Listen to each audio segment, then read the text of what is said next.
Pulezidenti Museveni olwaleero agguddewo ekkolero erikola masiki ezikozesebwa mu by'obujjanjabi nga lino lye lisookedde ddala mu ggwanga.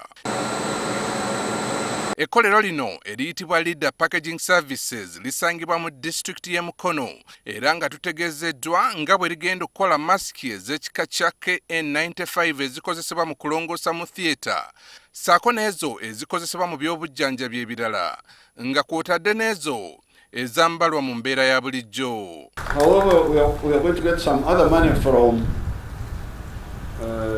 the IMF, because I've told the IMF we need to import less.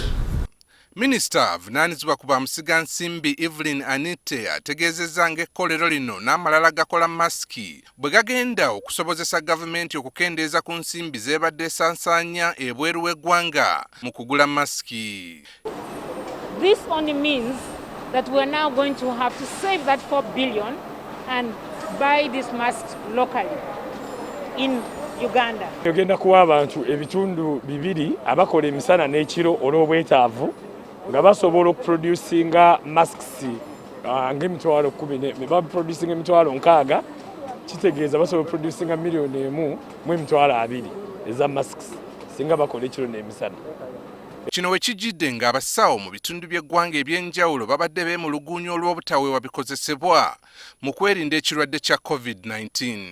Ate ye akulira ekitongole kikola ku mutindo gw'ebintu ebikozesebwa mu ggwanga ki UNBS ategeezezza nga kampuni 5 ku 37 ezasaba okukola masiki bwe zimaze okukakasibwa. Bataano obututuuze mu lab beebayise kati betuwadde certification ku ssaawa eno, naye ndowooza nti kujja kutuuka olwegulu oba ku weekend companies endala zijja kuba zituusagana n'omutindo nga tuziwa certification.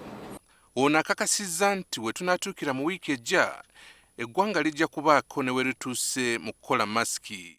Ng'addiriza mu muggalo oguliwo, Pulezidenti Museveni yategeeza nga buli munnayuganda bw'ajja okuweebwa masiki mu kaweefube w'okulwanyisa ekirwadde kya COVID-19. Aaron Mukama, NTV, Akawungeezi.